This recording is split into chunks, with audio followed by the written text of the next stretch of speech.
Hey hello everyone, welcome back to the channel again. मैं निखिल अग्रवाल आपके सामने लेकर आया हूं कैश बुक का एक और सीरीज का part. Exercise number 3, exercise number 1 और एक्सरसाइज नंबर 2 अपलोड हो चुकी हैं। जिसने नहीं देखी है प्लीज पहले उस दोनों एक्सरसाइजेस को देख लें, जिसके अंदर हमने डिस्कस किया है सिंगल कॉलम कैश बुक्स, जो कि बहुत ही ज्यादा सिंपल एक्सरसाइजेस हैं। और आशा करते हैं आपको वो वीडियोस पसंद आए होंगे जिन लोगों ने वो वीडियोस देख लिए हैं। तो यहां पे बात आ रही है हमारी ट्रिपल कॉलम कैश बुक की। तो मैं आपको पहले बताना चाहता हूं, ट्रिपल कॉलम कैश बुक को हम ट्रिपल कॉलम कैश बुक क्यों बोलते हैं, क्योंकि इसके अंदर होते हैं 3 कॉलम। पहला होता है डिस्काउंट का, दूसरा होता है कैश का, तीसरा होता है बैंक वाला। यानी कि इसके अंदर हमारे जितने भी लोगों को हमने कैश डिस्काउंट दिया है वो भी अमाउंट हम अपना अलग से दिखा सकते हैं। जितनी कैश ट्रांजेक्शन मैंने की हैं वो अलग से दिख सकती हैं, और जितने लोगों से मैंने डीलिंग बैंक ट्रांजेक्शन से की है, चाहे वो ऑनलाइन पेमेंट हो, चाहे वो फोन पे, पेटीएम वगैरह से हो, वो हम ले सकते हैं। और हमारी चेक वाली जो एंट्रीज होती है वो भी हम इसमें ले सकते हैं। तो यहां पर क्या है बात, अब हम ये देखने वाले हैं कि 3 कॉलम की जो कैश बुक होती है मैनुअली, उसको हम टैली के अंदर किस तरह से करते हैं। और इसके अंदर हम शुरू करने वाले हैं अपनी जनरल ट्रांजेक्शंस, जो कि मेरे को यहां पर दी हुई हैं।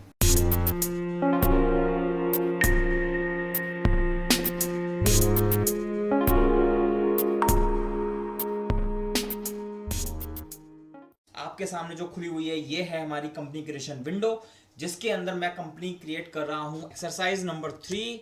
और यहां पे मैं स्टेट ले लेता हूं दिल्ली, एक्सेप्ट करवाते हैं। बाकी सारी इंफॉर्मेशंस आपको जो भी पता हो आप डाल दीजिए। और यहां पे मैंने ये विंडो करवा दी है एक्सेप्ट। सारी ट्रांजेक्शन मैं करूंगा 1 अप्रैल की डेट पर ही। तो इस बात पे बिल्कुल भी कंफ्यूज मत होइएगा कि इसमें जो एक्सरसाइज में डिफरेंट डेट्स दी हुई हैं। आपके पास एजुकेशनल वर्जन हो तो आप सिंगल डेट पर एंट्री कर सकते हैं, और अगर आपके पास लाइसेंस्ड वर्जन हो तो आप उसको उसी हिसाब से एंट्री करें जिस हिसाब से हमें केस स्टडी में दी हुई है।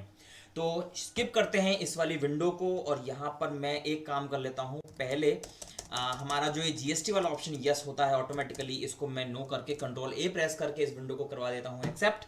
और अब मेरा जो ट्रांजेक्शन रीड करने का वक्त आता है, पहली ट्रांजेक्शन जो मुझे दी हुई है वो है कैश इन हैंड 6200, जिसमें कि अब देखिए कैश इन हैंड दिया हुआ है, इसमें कोई बिजनेस कमेंसिंग वाली बात नहीं कही हुई है। तो हम क्या करने वाले हैं, हम जाते हैं ऑल्टर के अंदर, हम जाते हैं लेजर के अंदर, और कैश के लेजर के अंदर सबसे नीचे आते हैं। और यहां पर मैं डाल देता हूं इसका ओपनिंग बैलेंस 6200।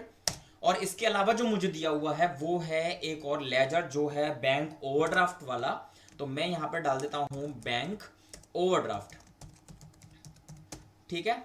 और इसको मैंने डाल दिया है बैंक ओडी अकाउंट के अंदर। यहां पर जो ओपनिंग दिया हुआ है नीचे, यहां पर आते हैं और हमें दिया हुआ है 18,500, ठीक है। एक्सेप्ट करवा देता हूं मैं इसको। और अब मैं आपको बैलेंस शीट दिखाता हूं। बैलेंस शीट के अंदर आ रहा है आपका डिफरेंस इन ओपनिंग बैलेंस 12,300। अब जो चीज हमें नहीं दी हुई और हमारे लिए ये हो जाएगा थोड़ा कंफ्यूजन वाली चीज, तो हम क्या करने वाले हैं, हम करने वाले हैं क्रिएट एक लेजर, जो कि होगा हमारे किसी भी एक रैंडम फिक्स असेट का। सो दैट इसमें एंट्री हमें नहीं दी हुई है, बट क्योंकि हमारी बैलेंस शीट के अंदर गड़बड़ी दिखा देगा वो, मैं आ जाता हूं यहां पर फिक्स असेट में, और मैंने इसको डाल दिया ओपनिंग बैलेंस। जो हमारा डिफरेंस आ रहा था 12,300 रुपए का, 12,300 मैंने ओपनिंग में डाल के इसको करवा दिया एक्सेप्ट। अगेन मैं आपको दिखाना चाहता हूं हमारी बैलेंस शीट का स्टेटस। बैलेंस शीट आपको दिखा रही है अब करेक्टेड फॉर्म, जिसके अंदर हमारे पास कैश दिखा रखा है 6200 रुपीज का, 12,300 एंड 12,300 रुपीज का हमारा फिक्स्ड असेट्स दिया हुआ है। 6200 रुपीज हमारा टोटल करंट असेट्स हो गया, और बैंक ओडी हमारा 18,500। यानी कि ये बात मेरे को माननी पड़ेगी कि मेरे पास जीरो अमाउंट था इन्वेस्टमेंट के लिए बिजनेस में, और मैंने यहाँ पर 18,500 रुपए का बैंक से लोन लिया होगा, और जिसके कि मैंने 12,300 रुपए का फिक्स असेट खरीदा, और जिसमें से बचा हुआ 6,200 रुपए मैंने अपने पास एज कैश रखा हुआ है। तो मैं आ जाता हूं, अब आगे की ट्रांजैक्शन मैं करता हूं। Received a cheque from Hari and paid it into bank on the same day. एक पार्टी थी हरी। अब इसके अंदर मुझे ये नहीं बताया हुआ है, जो हमारे पास ये बुक है इसके अंदर हमें ये नहीं बताया हुआ है कि हरी से मेरी क्या डीलिंग हुई थी। तो उसने मेरे को जो चेक दिया है वो किस पर्पज से दिया है आई डोंट नो। तो मैं डायरेक्टली इसकी एक एंट्री कर देता हूं। वाउचर में जाकर F6 प्रेस कर लीजिए, और इधर मैंने कर लिया है क्रिएट मिस्टर हरी का एक लेजर।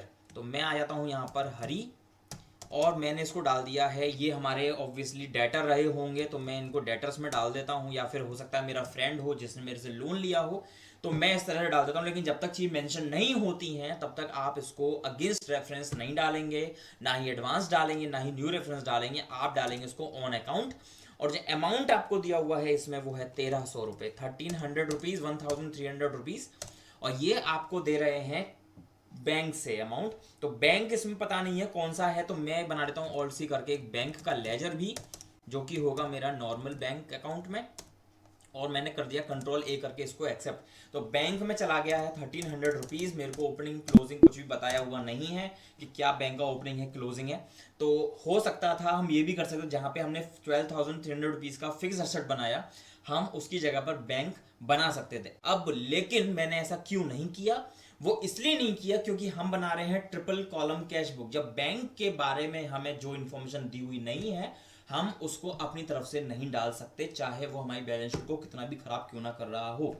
तो यहां पर हमारी एक ट्रांजेक्शन हो जाती है जिसके अंदर हमने चेक रिसीव किया हरी से, और पेड भी कर दिया हमने उसी दिन बैंक के अंदर। ध्यान रखिएगा कि जब भी हमें चेक रिसीव होता है, अगर वो चेक सेम डे पर जा रहा है बैंक में, तो हम उसकी एंट्री को बैंक को डेबिट करके भी कर देते हैं। और अगर मान लीजिए कि वो जो चेक हमारे पास ड्रॉअर में रखा हुआ है, अकाउंट्स डिपार्टमेंट है, बैंक में जाने के लिए कोई भी नहीं है, नहीं भेज सकते हम, तो हम उसकी एक एंट्री कर देते हैं चेक इन हैंड। जैसे कैश इन हैंड होता है वैसे ही चेक इन हैंड कर देते हैं। उसके बाद में जब भी वो बैंक में लग जाएगा तो हम उस चेक की एंट्री को रिवर्स करके हम बैंक को डेबिट कर देते हैं और चेक हमारा क्रेडिट हो जाता है। तो ऐसे करके जो चेक की क्लियरिंग अमाउंट है वो हमारी चली जाती है बैंक में, और चेक इन हैंड में जो हमने अमाउंट डाला था वो अमाउंट हमारा रिवर्स होके खत्म हो जाता है। ठीक है, तो यहां पर क्योंकि हमें जिस दिन मिला था हमने उसी दिन बैंक में डाल दिया है, तो इसमें हमें कोई टेंशन लेने की जरूरत नहीं है। तो हम सीधे सीधे आगे बढ़ते हैं। यहां पर हमारी जो वर्किंग है शुरू हो जाती है। नेक्स्ट ट्रांजेक्शन पे मैं चलता हूं। Received a cheque from Vinod, discount allowed. अब देखिए, विनोद से मेरे को चेक रिसीव हुआ है, हो सकता है पिछले उसमें मैंने विनोद को सेल किया हो। तो मैं यहाँ पे क्या कर रहा हूँ, रिसीव में हूं मैं, और मैं ऑल्ट सी करके एक लेजर बना लेता हूँ विनोद का, और ये हैं हमारे डेटर्स, क्योंकि हमें पैसे दे रहे हैं, ऑब्वियसली ये हमारे डेटर होंगे। तो या तो मैं एक काम कर सकता हूँ, यहाँ पे इनका ओपनिंग डाल देता हूँ जितना ही रुपए हमें दे रहे हैं।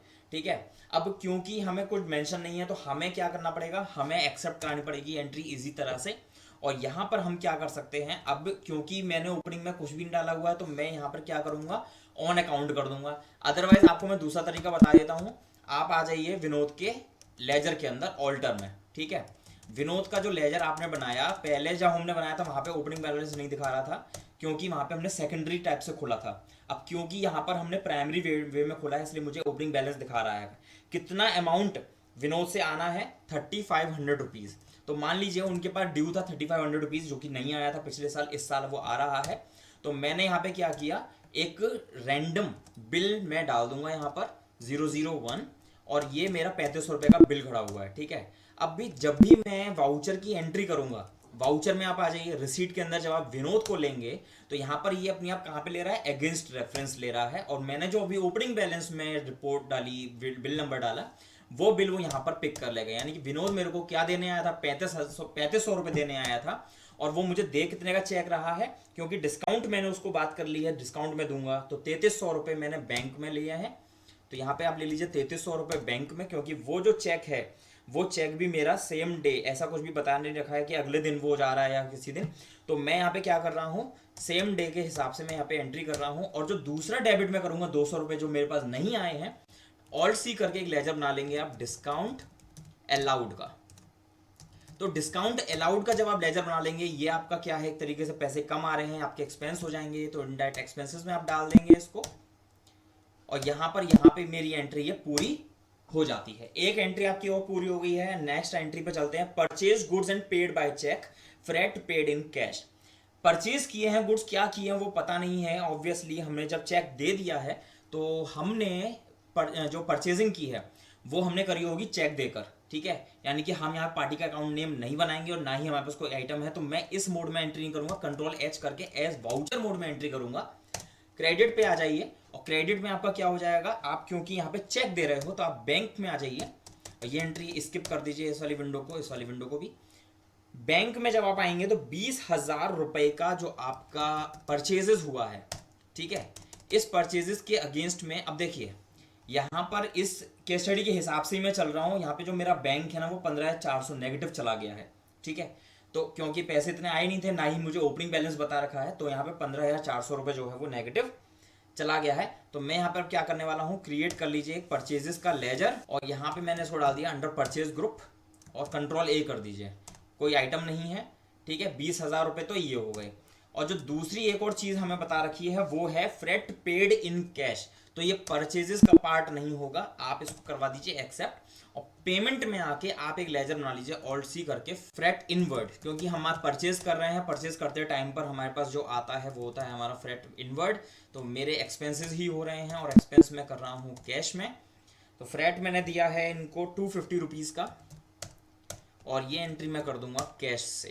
यहां पर मेरी एक और एंट्री पूरी हो जाती है। आगे एंट्री पे भरते हैं सोल्ड गुड्स फॉर कैश। अब F8 प्रेस कर दीजिए, कंट्रोल S प्रेस कर दीजिए, और एस वाउचर में एंट्री करेंगे ये वाली। हमारे पास जो सेल हो रही है वो हो रही है कैश में। तो दो एंट्री हैं back to back, same entries नहीं है। तो मैं यहाँ पर क्या करने वाला हूँ, sold goods for cash, cash ले लीजिए, और कैश आपके पास जो आ रहा है वो है 12,220, 12,220 का। और यहाँ पे मैंने एक लेजर क्रिएट करना है sales, under sales group, control A press कर दीजिए, और स्किप करके यहाँ पे हो गया पर 12,220 रुपए का एक ट्रांजेक्शन। और अगली ट्रांजेक्शन जो है वो भी सेम है, आप ले लीजिए कैश, इस वाली विंडो को स्किप करवाइए, 16,000 अमाउंट है, और यहाँ पे मैंने सेल ले लिया है, ठीक है। ये एंट्री आपकी सेम हो गई है। अच्छा, अब इसी एंट्री के बारे में अगली ट्रांजेक्शन है सेल प्रोसीड ऑफ अप्रैल 8, यानी कि जो 16,000 रुपए मैंने कैश कलेक्ट किया है वो कैश मैं जमा करवाने जा रहा हूं बैंक में, डिपॉजिटेड इनटू बैंक। आ जाइए F4 कॉन्ट्रा वाउचर में। कैश आपके पास जो है 16,000 रुपए का, उसे आप बैंक में जमा कराने गए हैं, ठीक है जी। अब देखिए ये एंट्री इनको पहले डालनी चाहिए थी, जिसकी वजह से हमारी जो उस पॉइंट पर नेगेटिव जा रहा था अमाउंट, वो नेगेटिव नहीं जाता। कोई बात नहीं, अब एक टाइम पर चला जाता है। अभी हमारे पास बैंक में 600 रुपए बचे हुए हैं, 600 rupees is there in our bank account. ये एंट्री भी मेरी पूरी हो जाती है। Withdrew cash for private use, private use के लिए कैश विड्रू किया है, यानी कि पेमेंट में कर रहा हूं, पार्टी को नहीं, अपने बिजनेस ओनर जो है उसने विड्रॉ किया है अमाउंट कैश में, पर प्राइवेट यूज के लिए, ठीक है। तो दो एंट्रीज हैं back to back, private use के लिए पहले कैश में, फिर चेक से निकाला है। तो ऑल्ट सी करिए, यहाँ पे बनाइए एक लेजर ड्राइंग्स का, ठीक है, और ये चला जाएगा आपको पता है कैपिटल अकाउंट के अंदर। और कैपिटल अकाउंट में हमारा जो अमाउंट विड्रॉ हो रहा है अभी 1,000 रुपीज, ठीक है, 1,000 रुपीज, और ये हमारा चला जाएगा कैश में से। और जो दूसरी ट्रांजेक्शन है सेम एंट्री हो जाएगी ड्राइंग्स, और जो अमाउंट है इसका वो है 5,000 रुपए। तो ये जो एंट्री हो रही है हमारी वो हो रही है बैंक से। फिर से मेरा बैंक जो है वो नेगेटिव चला गया है 4,400 रुपीज से।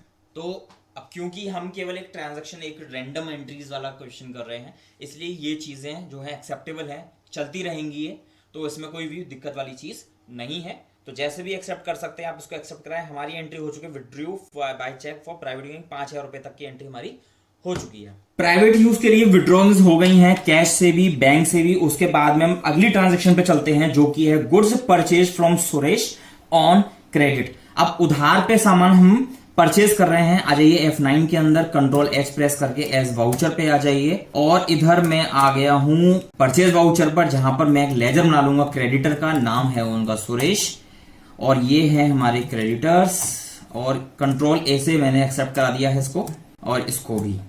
अमाउंट ऑफ परचेज है हमारी 2,500 का, और ये हमारा एक बिल बन जाएगा। यहाँ पे परचेज का आ जाएगा, आइटम स्किप कर देंगे, ये हमारी क्रेडिट परचेज हो गई है। और अगली ही ट्रांजैक्शन में मैं देख रहा हूं paid to Suresh by cheque, यानी कि अब मैंने उनको पेमेंट भी कर दिया है चेक से। तो मैं पहले क्या करने वाला हूं, डेबिट में लूंगा सुरेश, बिल ले लेंगे, और मैं आ जाऊंगा यहाँ पे बैंक ट्रांजैक्शन करके कंप्लीट कर देंगे। तो मैंने यहां से पेमेंट और कर दिया, मेरी बैंक और ज्यादा नेगेटिव चली गई है as per our case study. Okay, next transaction received cheque from Ajay. अब एक और पार्टी है अजय, उनसे मेरे को पैसे रिसीव हो रहे हैं, पता नहीं क्यों आ रहे हैं। तो मैं यहां पर एक और एंट्री कर लेता हूं, ऑल्ट सी करके एक लेजर बना लेते हैं अजय नाम से। ऑब्वियसली हमारे डेटर होंगे तभी हमें पैसे देने के लिए आए हैं। ठीक है, ऑन अकाउंट में डालता हूं। अमाउंट जो हमें वो दे रहे हैं वो है 3700 रुपीज का चेक। ठीक है, तो चेक आ रहा है मेरे पास, यानी कि बैंक मेरी थोड़ी सी संभल जाएगी। अब बैंक मेरी संभल चुकी है। Next is received cheque from Mahesh and deposited it into bank. अब एक महेश है, उनसे हमें चेक रिसीव हो रहा है। ऑल्ट सी कर लीजिए, लेजर बना लीजिए, महेश डेटर होंगे हमारे, और अमाउंट जो हमें ये दे रहे हैं वो है 2700 रुपीज का। ठीक है, चेक आ रहा है, डाल दीजिए उसको बैंक के अंदर। बैंक मेरी और ओके हो गई है। और आगे चलते हैं, हमारा जो अगला ट्रांजैक्शन है वो है received cash 1000, cheque 1200 for cash sales. अब कैश सेल्स हुई है। अब देखिए F8 में आइए, कंट्रोल H प्रेस करिए, वाउचर। अब अगर मान लीजिए मैंने कैश सेल्स की है और उसमें मेरे को पार्शियल अमाउंट कैश में मिल रहा है और पार्शियल का मेरे को वो चेक दे रहे हैं, तो उसकी एंट्री हम कैसे करेंगे? तो सबसे पहले तो आप यहाँ पे लीजिए कैश। ठीक है, कैश मुझे कितना मिल रहा है वो आप बताएंगे। पहले तो कैश मिल रहा है आपको 1000 रुपीज का। ठीक है, उसके बाद में आप देखिए यहां पर हमारा एक टैली का ड्रॉबैक आ रहा है कि जब भी मैं सेल्स इनवॉइस के अंदर एंट्री करूंगा, सेल्स वाउचर के अंदर एंट्री करूंगा, तो वो डीआर के अंदर, देखिए यहां वाले डीआर के अंदर तो वो इतने सारे लेजर्स ले रहा है। ठीक है, लेकिन अगर मान लीजिए मेरे को एक और डीआर यूज करना हो इसके अंदर, तो वो दूसरा डीआर में देखिए मेरे को कितने लेजर्स दिखा रहा है, यानी कि इसमें मैं बैंक वाली एंट्री को अब नहीं कर पाऊंगा, तो मेरे को इसको कन्वर्ट करना पड़ेगा। यहां पर आप ले लीजिए उसको रिसीट वाउचर, और रिसीट वाउचर के अंदर आप क्या करेंगे, पहले आप ले लीजिए सेल्स। ठीक है, सेल्स का जो टोटल अमाउंट है वो है 2200 रुपए। इसके अंदर जो पहला अमाउंट आपको आ रहा है कैश में आ रहा है, वो आपका आ रहा है 1000 रुपए। ठीक है, और जो दूसरा अमाउंट आ रहा है वो आपका आ रहा है बैंक में, तो आप आ जाइए उसको बैंक में कर दीजिए।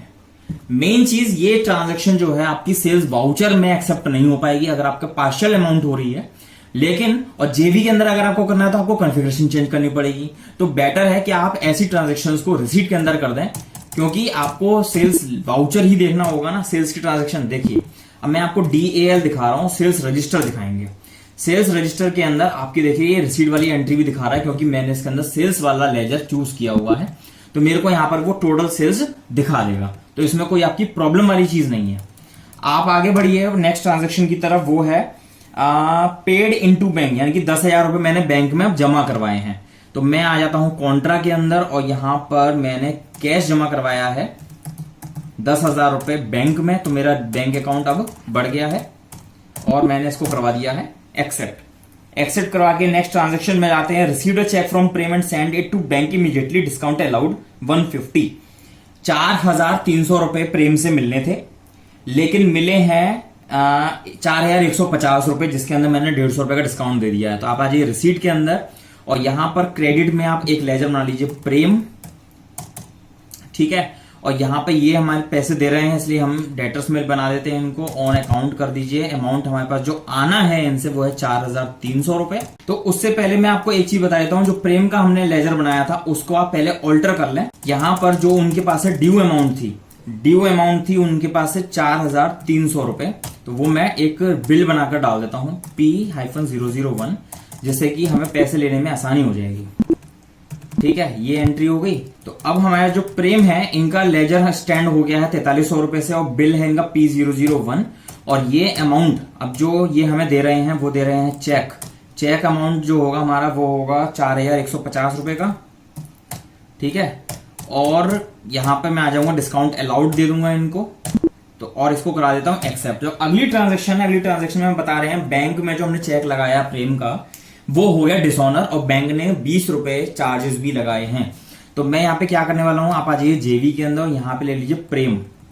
ठीक है, प्रेम अब क्योंकि इन्होंने मेरे को जो बिल चेक दिया था वो बाउंस हो चुका है ऑन अकाउंट पे, आप इनके ऊपर चढ़ा दीजिए पैसे 4000, कितना डिस्काउंट दे दिया वो तो अमाउंट छोड़ दीजिए। अब 4150 प्लस 20 रुपए, तो आपका हो जाएगा 4170 रुपए। ये अमाउंट आप उनके अकाउंट में चढ़ा दीजिए, और ये आपको क्या देंगे, बैंक। ठीक है, यानी कि आपने जो बैंक में एंट्री कर दी थी वो हो जाएगी रिवर्स, और ये एंट्री अब आप क्या करेंगे, जब भी वो पैसे देंगे तो वो आपके वापस से इसमें ऐड हो जाएंगे। ट्रांजैक्शन पे चलते हैं। Kishore deposit directly in our bank account.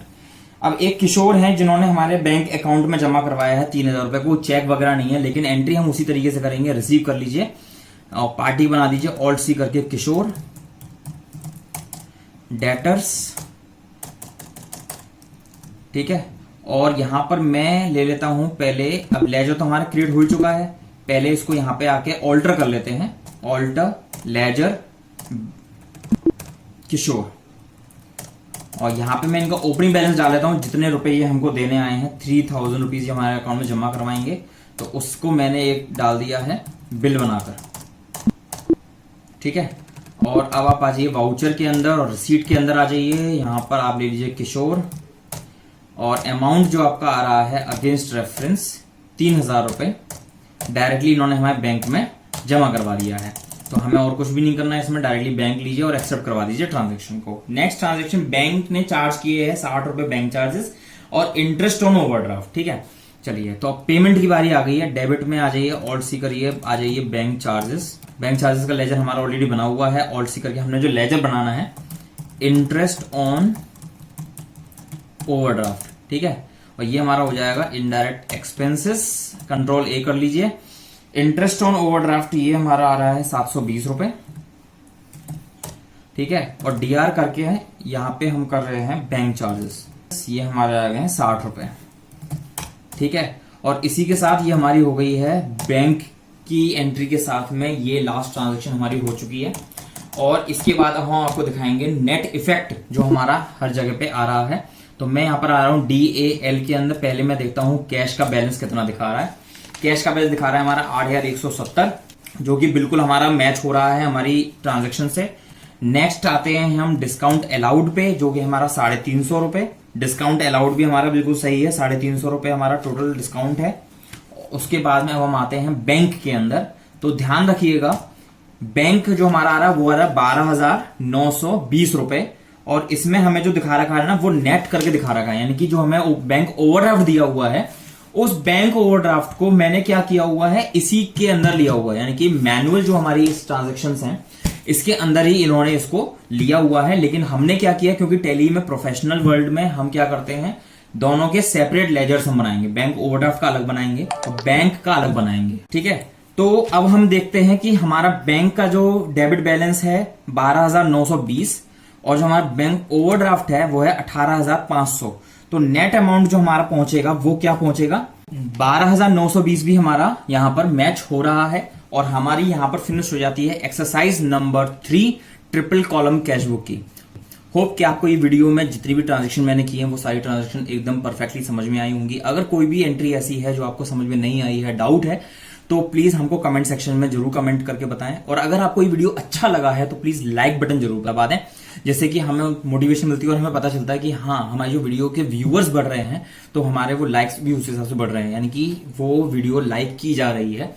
अच्छा, कमेंट सेक्शन में अगर आप कमेंट करते हैं तो अब हमें बताएं जरूर कि आपको उस वीडियो में कौन सी ट्रांजेक्शन या फिर क्या चीज आपको अच्छी लगी, मेरा वे ऑफ टीचिंग पसंद आया हो तो उसके बारे में भी आप हमें बता सकते हैं, या फिर आपको anything what you feel to discuss regarding any video, any question, any case study, आप हमें वो भी कमेंट करके बता सकते हैं। तो नेक्स्ट वीडियो के साथ जल्दी ही आपके सामने हाजिर होंगे और नेक्स्ट वीडियो होप जल्दी ही हम लेकर आए, बहुत ही जल्द मिलेंगे आपको एक अगली वीडियो, नई वीडियो के साथ में। तब तक के लिए good bye, see you soon, bye bye.